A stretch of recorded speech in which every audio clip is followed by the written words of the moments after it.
দল কুমিল্লা দক্ষিণ জেলা বিএনপির সংগ্রামী সদস্য পেশাজীবী পরিষদের সংগ্রামী আহ্বায়ক জনাব ডাক্তার নজরুল ইসলাম শাহীন ভাই। এরপর আপনাদের মধ্যে বক্তব্য রাখবেন ডাক্তার নজরুল ইসলাম শাহীন ভাই। বিসমিল্লাহির রহমানির রহিম।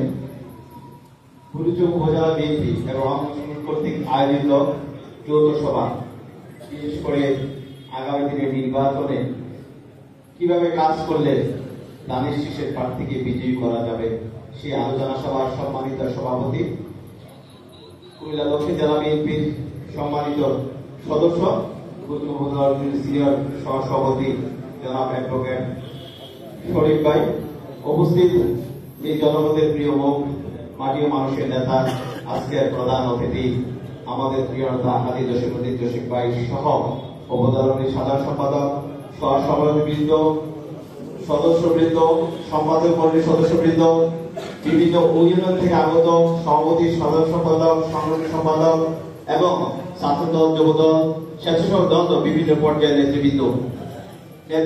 আজকে আসলে আমাদের উদ্দেশ্য ছিল আগামী দিনে নির্বাচনকে কিভাবে বেগবান করা যায়, কিভাবে ধানের শীষের প্রতীকে প্রার্থীকে বিজয়ী করার জন্য কি ধরনের কর্মসূচি, কি ধরনের কর্মপন্থা আমরা নির্মাণ করবো, সেই ধরনের বক্তব্য আশা করেছিলেন আমাদের তৃণমূল প্রস্তুত থেকে।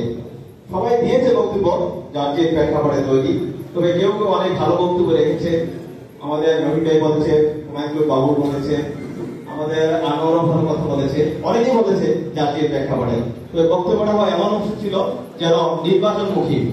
তবে আমি বক্তব্যটা দুইটা ভাগে ভাগ করেছি। একটা বলি, যেহেতু মনোনয়ন প্রত্যাশীদের কথা আসছে, জসিম ভাইয়ের কথা এসেছিল। আপনারা জানেন গত অক্টোবরের 26 তারিখ আমাদের প্রিয় নেতা হাজি জসিমউদ্দিন জসিম ভাই, এটি বিধানসভার চেয়ারম্যান, এবং আমি ডাক্তার নজরুল শাহীন বুড়িচং বামফ্রন্ট থেকে আমরা মনোনয়ন প্রত্যাশীদের আমরা কার্ড পেয়েছিলাম, ওখানে গিয়েছিলাম, যারা সৌভাগ্য হয়েছিল। আমি ওখানে একটা জিনিস লক্ষ্য করেছিলাম, আমাদেরকে তো ডাকা হয়েছিল সন্ধ্যা 6টার সময়, হাজার হাজার মানুষ ছিল, বিভিন্ন ভাবে গিয়েছে মানুষ, সেটাও ঠিক ছিল না। আমাদের নেতা বক্তব্য, আমাদের ভারপ্রাপ্ত চেয়ারম্যান তারেক রহমান কিন্তু সেই সময় অনেক কথা বলেছে, জসিম ভাই শুনেছে যে এত লোক আসলো কেন, আসার কথা ছিল না। দেখ ওখানে যেই রুমে ছিলাম, 3টা বিভাগ ছিল, কুমিল্লা বিভাগ, ফরিদপুর বিভাগ, আর একটা ছিল ময়মনসিংহ বিভাগ। অনেক লোক ছিল, আমরা ভিতরে বসা ছিলাম, অনেক লোক আমাদের পাশে দাঁড়িয়ে ছিল, তারাও মনোনয়ন প্রত্যাশী, বসার জায়গাও ছিল না, চেয়ার ছিল না। কিন্তু আমি একটা জিনিস লক্ষ্য করেছিলাম, আমাদের প্রিয় নেতা জনাব তারেক রহমান, ভারপ্রাপ্ত চেয়ারম্যান জনাব তারেক রহমান তার বক্তব্য দিতে গিয়ে আবেগতাড়িত হয়েছিলেন। সেই কথা আমি বলতে চাচ্ছি না। বলার এক পাশে বলেছিল, আপনারা যারা এখানে এসেছেন সবাই যোগ্য, সবাই আগামী দিনে ভবিষ্যতে ভোট করার মতো যোগ্যতা রাখেন, কিন্তু আমরা একজনকে দিব। উনি বলেছিলেন আমরা যাকে দিব আপনারা যেন মাথা তাকে মেরে নেন কিনা। তখন আমার সামনে বসা ছিল আমাদের প্রিয় জসিম ভাই এবং একটি বিধান চেয়ারম্যান, আমার সামনে 2-3টা চেয়ারে, আমি পিছনে কামরুলদার সাথে একসাথে ছিলাম। আমি লক্ষ্য করলাম সবাই কিন্তু হাত তুলে আমাদের প্রিয় নেতা জনাব তারেক রহমানের কাছে আমরা প্রতিজ্ঞা করেছিলাম যে আমরা আপনার বক্তব্য আপনি দেবেন, সিদ্ধান্ত নেবেন, দল যে সিদ্ধান্ত নেবে, স্থায়ী কমিটিতে সিদ্ধান্ত নেবে, আমরা মেনে নিব। আমি দেখেছিলাম যে তারা হাত তুলে কিনা, আমার তৃতীয় কমিটিতে হাত তুলেছিল, আমিও তুলেছিলাম। তার পরবর্তীতে 3 তারিখে মনোনয়ন বিভিন্ন জায়গায় আমরা 237টা মনোনয়ন ঘোষণা করেছি বিএনপির পক্ষ থেকে। পরের ইতিহাস কি আমি আমার নেতার মুখ থেকে আপনারাও শুনবেন, উনি বলবেন, আমি আর সেই প্রেক্ষাপটে আর বলবো না, উনি বলবেন। প্রিয় নেতৃবৃন্দ, এখন আমরা চলে আসি আমাদের ধানের শীষের প্রতীকে প্রার্থীকে কিভাবে বিজয়ী। এখানে জসিম ভাই বড় ফ্যাক্টর না, ফ্যাক্টর হচ্ছে ধানের শীষ। আমরা ধানের শীষকে বিজয়ী করতে চাই। আগামী দিনে জনাব তারেক রহমান যে 31 দফা ঘোষণা করেছে, সেই 31 দফা দলিত আমরা করি দলীয় ইস্তেহার, পাশাপাশি আরো কিছু যুক্ত হতে পারে, বিযুক্ত হতে পারে, কিন্তু এটাই দলের ইস্তেহার হবে। সেই ইস্তেহারকে যদি বাস্তবায়ন করতে চাই, সেই যদি বাস্তবায়িত হয়, সেই ক্ষেত্রে ধানের শীষের প্রতীকে প্রার্থীকে সংখ্যাগরিষ্ঠ হলে বিএনপি আগামী দিনে নির্বাচনে জয়ী হলে, দল সরকার গঠন করলে, সে একত্রিত বাস্তবিত হলে সুন্দর, সুফলা এবং সন্ত্রাসমুক্ত দুর্নীতি একটা সুন্দর বাংলাদেশ পাবো। কিন্তু সেটার জন্যই আমাদের বুড়িচং বামফ্রা যদি আমরা ধানের শীষ প্রার্থীকে বিজয়ী করতে চাই, কিছু জিনিস আমাদের মাথায় নিতে হবে। 31 দফা তো স্টাইল থাকবে। আমি মনে করি বুড়িচং বামফ্রা আমাদের ধানের শীষের প্রার্থীকে বিজয়ী করতে না, আমাদের একটা ইস্তেহার তৈরি করতে হবে। আমাদের ইস্তেহারটা হবে এরকম, কারণ আমাদের অপোজিশন প্রার্থীও থাকবে, তারাও ঘরে ঘরে যাচ্ছে, তারাও ভোট যাচ্ছে, তারাকে মানুষ কেন ভোট দিবে। আমার বন্ধুরা আমার প্রার্থীকে ধানের শীষের প্রতি কেন বিজয়ী করবো, আমার মনে হয় 5-7টা জিনিস আমাদের তৈরি করে দিতে হবে। আমাদের কর্মীরা যারা আছে, আমরা একটা জিনিস খেয়াল করতে হবে, আপনারা আমার সাথে একমত হবেন। একটা জিনিস খেয়াল, আমরা যারা আজকে প্রায় অনেক বছর ধরে 32 বছর ধরে কাজ করে, আমরা 17, 18 কবি 22 সবাই এখানে, তার সময় নাম বলি না, সবাই কিন্তু কাজ করে যাচ্ছে। এর সাথে কিন্তু জসিমে আছে, কারণ উনি তো যায় নাই আমাদের ছেড়ে যায়, অনেকে আসছে চলে গেছে, উনি আছে। এটাও একটা পরীক্ষা যে উনি মাঠে আছে, এটাও পরীক্ষা, এই পরীক্ষায় কিন্তু উনি জিতে গেছে। কিন্তু একটা জিনিস মানুষকে বলতে হবে, আমরা ওখানে কেন ভোট দিব, আমরা দানের শীষের প্রার্থী কেন বিজয়ী করবো, কিছু পয়েন্ট তৈরি করতে হবে, ওই পয়েন্ট গুলি ঘরে ঘরে গিয়ে বলতে হবে।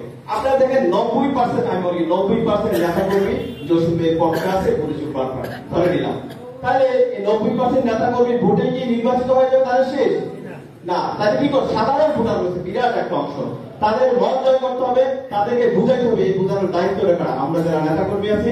এই যে বলেছে আমাদের ভাই যে একটা কমিটি করতে, আমাদের বাবুল ভাই বলেছে, অনেকে হয়তো বলবে, কমিটি করেও বলবে, আমাদের কামালও বলবে, কিন্তু একটা কমিটি, একটা নির্বাচন পর্যায় কমিটি থাকবে সেন্ট্রালি, তারপরেও ইউনিট পর্যায়ে হবে, ওয়ার্ড পর্যায়ে হবে, যারা ঘরে ঘরে নির্বাচন করতে হবে, কমিটিগুলো থাকবে যারা শিক্ষিত ভদ্র, যাদের কথা শুনলে একটা ভোট আসবে, ওইটাকে সিলেকশনের ক্ষেত্রে চিন্তা করতে হবে। এবং আমরা নিজস্ব একটা গুরুজন বাড়ার জন্য একটা আমরা ইস্তেহার তৈরি করবো, যে ইস্তেহারের কাজগুলো আপনারা ঘরে ঘরে মহিলাদের এবং পুরুষকে বলবেন, সাধারণ ভোটার যারা বিএনপি করে না, আওয়ামী লীগ করে না, জামাত করে না, তাদেরকে মন জয় করতে বলে, ওই ভোটটা হচ্ছে আমাদের প্লাস পয়েন্ট। এটা মাথায় নিয়ে এগিয়ে গেলে আমরা আশা রাখি আগামী দিনে আমাদের দানের শীষের প্রার্থী বিজয়ী হবে, বুরজুম বামপুরা বিজয়ী হলে বাংলাদেশে আমরা আশা করি বিএনপি সরকার গঠন করলে আগামী দিনে তিনি আমাদের পাশে আছেন সবসময়, আগামী দিনেও থাকবেন, এবং এলাকার উন্নয়নে বিশেষ ভূমিকা রাখতে হবে। এবং বিশেষ করে আপনাদের 17-18 বছর হয়েছে রাস্তাঘাটের বেহাল অবস্থা, মাদকের অবস্থা আপনারা জানেন, এই আমরা বংশের মাদকের অবস্থা, এই জিনিসগুলো আমাদের প্রার্থীর বক্তব্য থাকতে হবে যে আমরা রাস্তাঘাটের ব্যাপক উন্নয়ন করবো, মাদক মুক্ত সমাজ এবং দেশ গঠনের বিরাট ভূমিকা রাখতে হবে আমাদের প্রার্থী হামিদুর রশিদকে। তাকে বলতে হবে কোথাও দিয়ে মাদক মুক্ত, মাদক সেবী, মাদকের ব্যবসা যারা করে তাদেরকে চিরতরে আমরা বয়কট করতে হবে। ইভেন্ট শুধু তাই না, দলের কোনো পোস্ট ক্যারি করতে যাবো না, তাদের জন্য দলের দুর্নাম হচ্ছে, তাদের জন্য আগামী ভোট বাড়িচ্ছে, আমাদের অনেক বেদা সৃষ্টি হবে। এদিকে অভিবেশ যারা জাতীয় বিদ্যালয় তাদেরকে মনোযোগ দিতে হবে, তাদেরকে বয়কট করতে হবে। আমরা তাইলে আগামী দিনে নির্বাচনে খুব সুন্দর ব্যাকআপ সবাই মিলে তৈরি করবো, ইস্তেহার তৈরি করবো, করে সেই অনুযায়ী সবাই কাজ করি, ইনশাআল্লাহ বিজয়ী হবো। আপনারা যারা সুন্দর শুনছেন সবাইকে ধন্যবাদ জানিয়ে আজকের মধ্যে বিদায় দিচ্ছি। খোদা হাফেজ। বাংলাদেশ জিন্দাবাদ, বাংলাদেশ জাতীয়তাবাদী দল জিন্দাবাদ, বেগম জিয়া জিন্দাবাদ, তারুণ্য রহমান, আগামী দিন রাষ্ট্রনায়ক জনাব তারেক রহমান জিন্দাবাদ। আসসালামু আলাইকুম। ধন্যবাদ সবাইকে। প্রিয় নেতৃবৃন্দ,